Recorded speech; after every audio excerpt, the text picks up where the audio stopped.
Everyone, welcome to government exam study YouTube channel. तो आज के सेशन में हम एनसीईआरटी क्लास 6 हिस्ट्री की चैप्टर 5 करेंगे कवर। हमने पहले चैप्टर 4 तक कवर कर लिया था।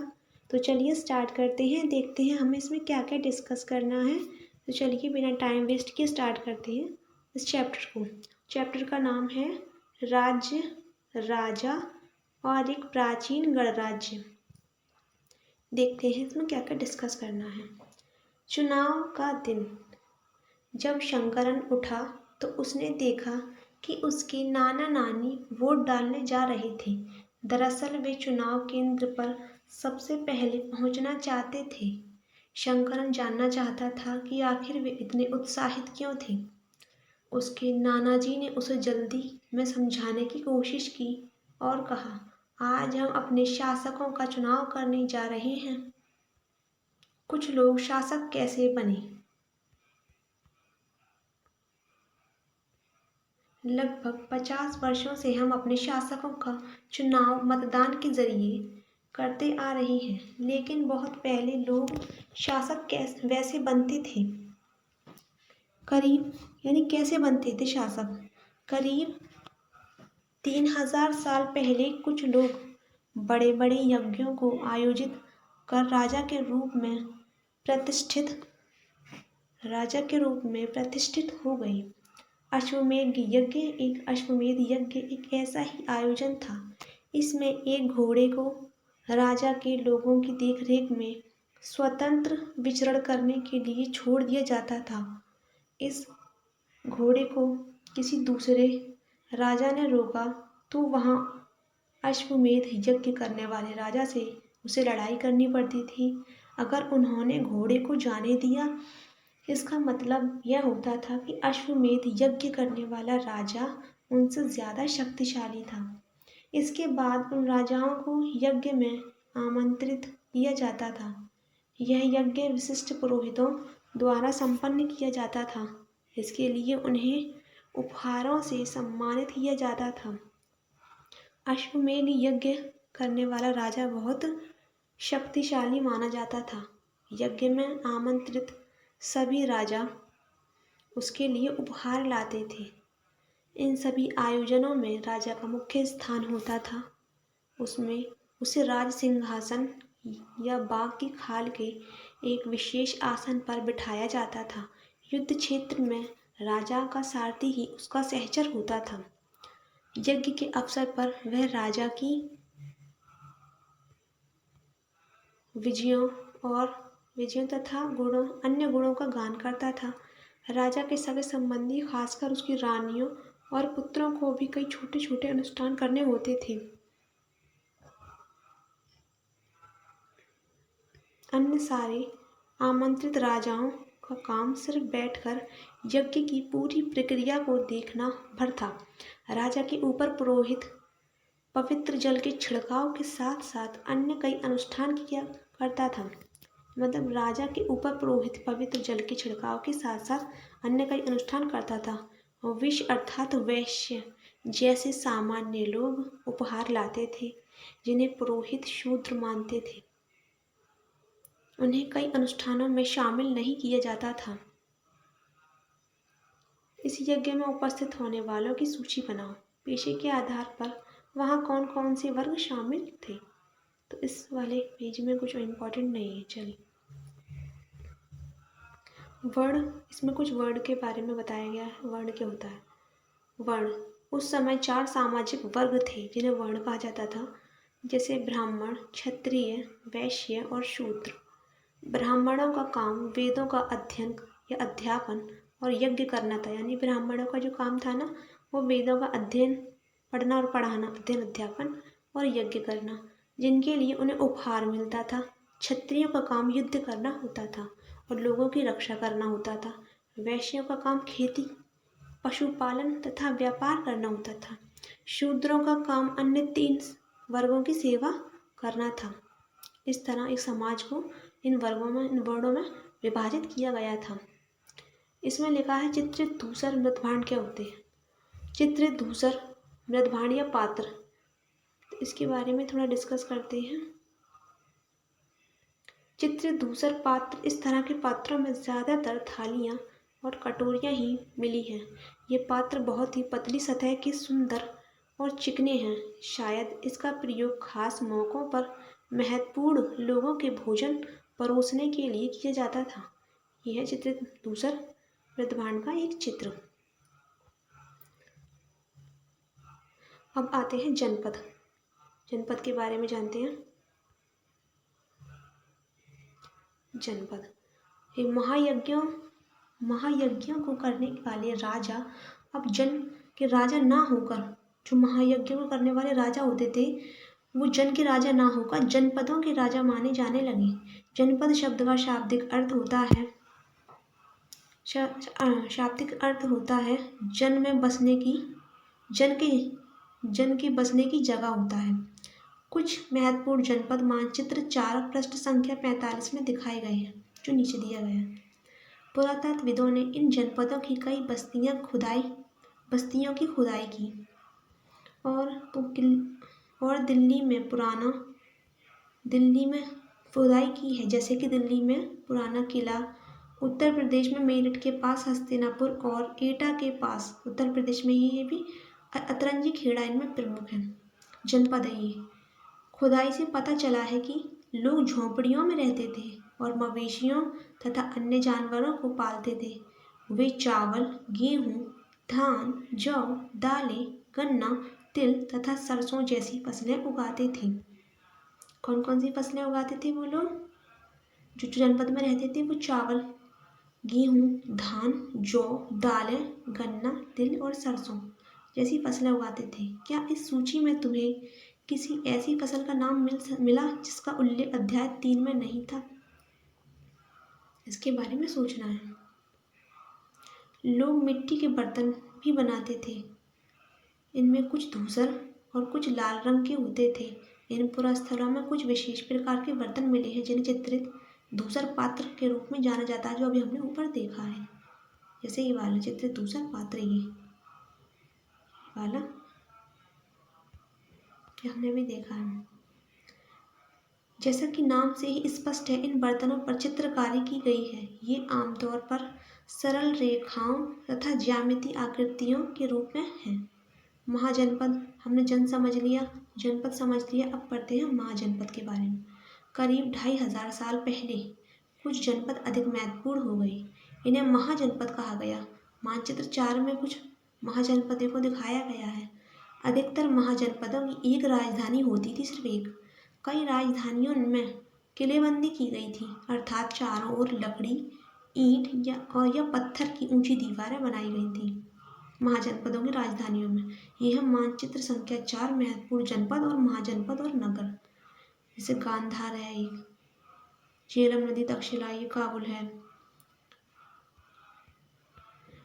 और ये है अवंती, कुरु, पांचाल, कौशल, हस्तिनापुर, कौशाम्बी, अवंती, राजगृह, ये सब दिए गए यहाँ पर। वैशाली, वज्जी, महाजनपदई अंग, 16 महाजनपद है ना, अंग, मगध, वज्जी, वैशाली और कौशाम्बी, राजगृह, कौशल, हस्तिनापुर, पांचाल, कुरु, अवंती, ये कुछ इम्पोर्टेंट महाजनपद हैं। ऐसा लगता है कि लोगों ने अन्य राजाओं के आक्रमण से डरकर अपनी सुरक्षा के लिए इन किलों का निर्माण किया। कुछ राजा अपनी राजधानी के चारों ओर विशाल, ऊंची और प्रभावशाली दीवार खड़ी कर अपनी समृद्धि और शक्ति का प्रदर्शन भी करते थे। इस तरह के किले के अंदर रहने वाले लोगों और उस क्षेत्र पर नियंत्रण रखना भी सरल हो जाता होगा। इस तरह की विशाल दीवार बनाने के लिए व्यापक योजना की आवश्यकता थी और लाखों संख्या में ईंटों तथा पत्थरों का इंतजाम करना पड़ता था। हजारों स्त्री पुरुषों तथा बच्चों ने इसके लिए अथक परिश्रम किया होगा। इनके लिए संसाधनों की आवश्यकता पड़ती होगी। जैसे कि ये दिखाया गया है कितनी ईंटों का इस्तेमाल किया गया है चारदीवारी बनाने में। ये दिखाए जा रहे हैं एक व्यक्ति जो इसकी मरम्मत कर रहा है। कौशाम्बी किले की दीवार दिखाई गई है। ये कौशाम्बी था का किला, उसकी दीवार का चित्र है ये आधुनिक उत्तर प्रदेश के इलाहाबाद के पास मिली है। ईंट की दीवार का अवशेष बचा है। इसके एक भाग का निर्माण संभवतः 2500 साल पहले हुआ था। ये जो दिखाई गई है ना चित्र में ये।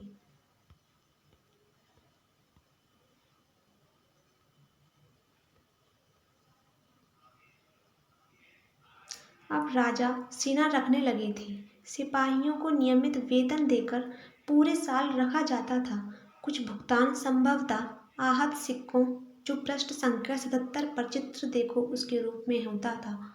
जो आहत यानी कि जो ठप्पा मारकर सिक्के पर मुहर इस्तेमाल की जाती थी, उन्हें आहत सिक्के कहते थे। इन सिक्कों के बारे में तुम अध्याय 8 में पढ़ोगे। महाजनपदों के राजा ऋग्वेद में उल्लेखित राजाओं से किस प्रकार भिन्न थे, तो अंतर बता सकते हो।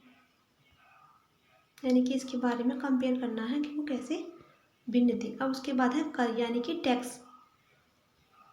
तो महाजनपदों के राजा विशाल किले बनवाते थे और बड़ी सेना रखते थे, इसलिए उन्हें प्रचुर संसाधनों की आवश्यकता होती थी। इसके लिए उन्हें कर्मचारियों की भी आवश्यकता होती थी। अतः महाजनपदों के राजा लोगों द्वारा समय समय पर लाए गए उपहारों पर निर्भर न रहकर अब नियमित रूप से कर वसूलने लगे थे। कर मतलब टैक्स, उनसे कुछ पैसा लेने लगे थे। और कौन कौन से कर लेते थे? फसलों पर लगाए गए कर थे उनके द्वारा, राजाओं के द्वारा। दूसरा था कारीगरों के ऊपर लगाए गए कर थे। तीसरा था पशुपालकों को जानवरों या उनके उत्पाद के रूप में कर देना पड़ता था। चौथा था व्यापारियों को सामान पर कर देना पड़ता था, जो वो सामान लाते थे या ले जाते थे। और पांचवा था आखेटकों, जिन्हें शिकारी कहते हैं, तथा संग्राहकों को जंगल से प्राप्त वस्तुएं देनी होती थी।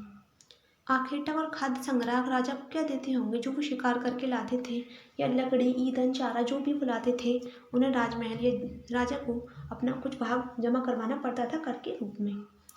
अब इसमें आता है कृषि में परिवर्तन। कैसे परिवर्तन हुआ कृषि में?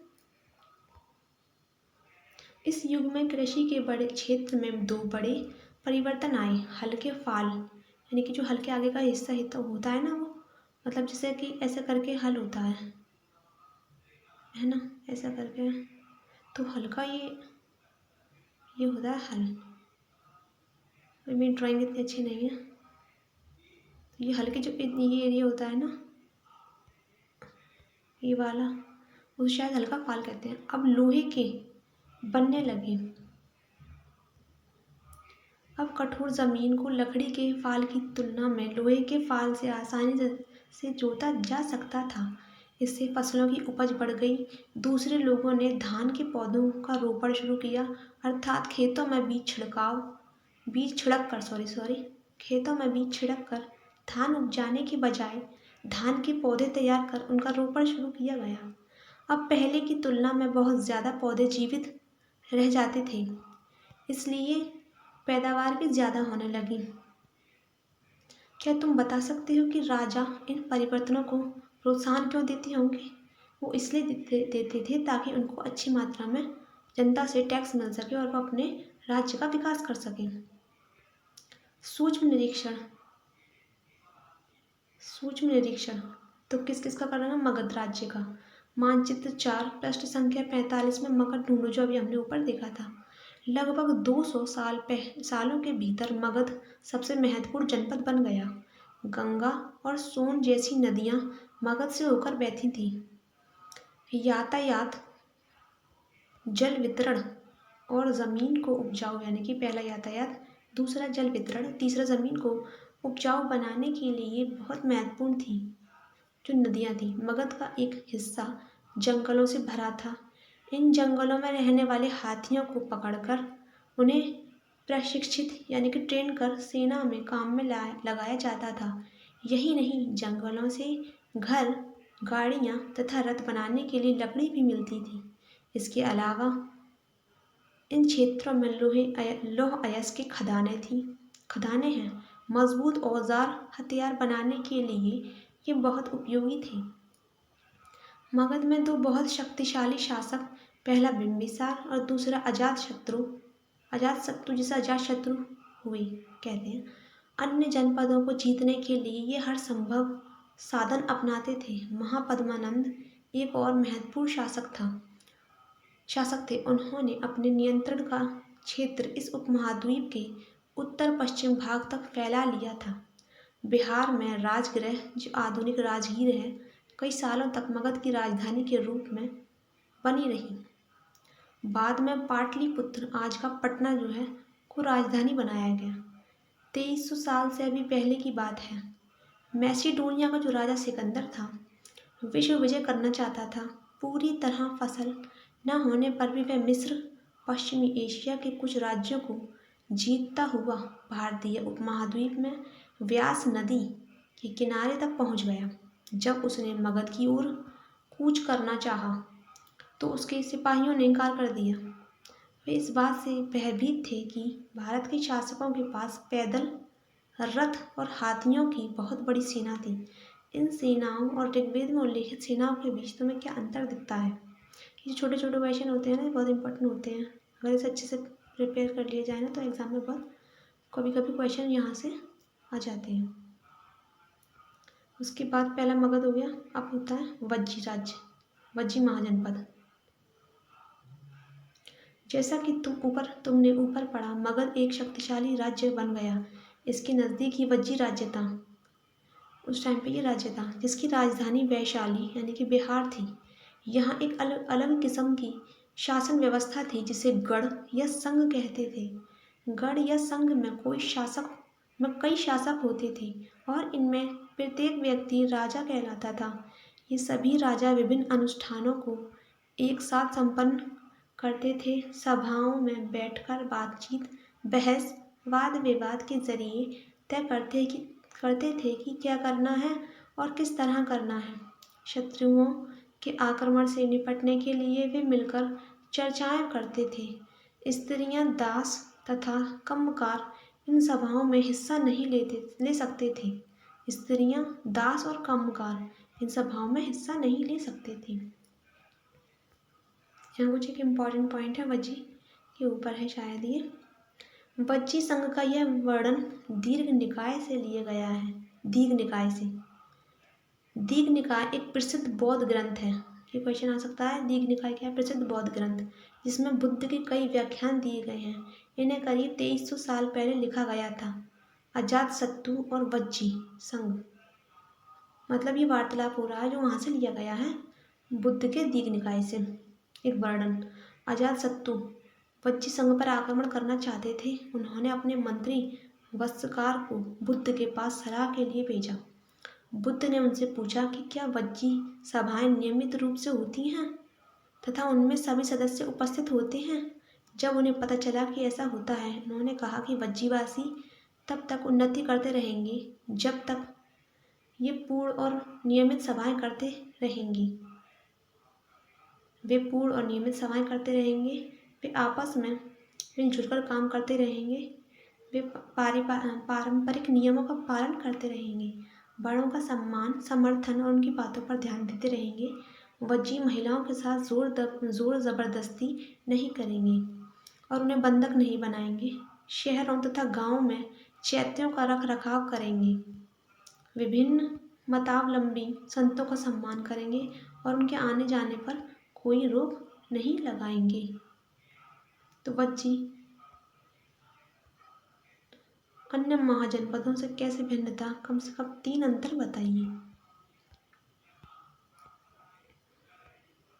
कई शक्तिशाली राज्य इन संघों को जीतना चाहते थे। इसके बावजूद उनका राज्य अब से लगभग 1500 साल पहले तक चलता रहा।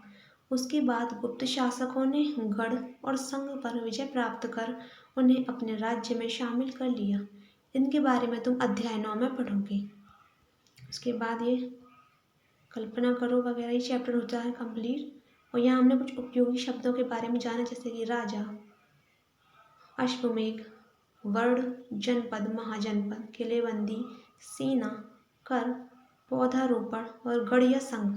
इन शब्दों के बारे में हमने जाना जो उपयोगी थे एग्जाम के पॉइंट ऑफ व्यू से। और यहाँ कुछ तिथियाँ इम्पोर्टेंट दी गई हैं चैप्टर के लास्ट में, तो देखते हैं इन तिथियों के बारे में। महत्वपूर्ण तिथियां दी गई हैं यहाँ पर। नए शासक लगभग 3000 साल पहले आए थे। महाजनपद भी लगभग 3000 साल पहले थे। सिकंदर का जो आक्रमण था वो दीघ निकाय आक्रमण और दीघ निकाय का लेखन 2300 साल पहले। गण या संघ राज्यों का अंत लगभग 1500 साल पहले। तो ये चैप्टर होता है कंप्लीट। तो कैसा लगा आपको ये चैप्टर? अगर आपको ये चैप्टर पसंद आया है तो इसे लाइक करें, अपने फ्रेंड्स और स्टडी ग्रुप में शेयर करें। वीडियो देखने के लिए थैंक यू। तो मिलते हैं नेक्स्ट वीडियो में, तब तक के लिए बाय।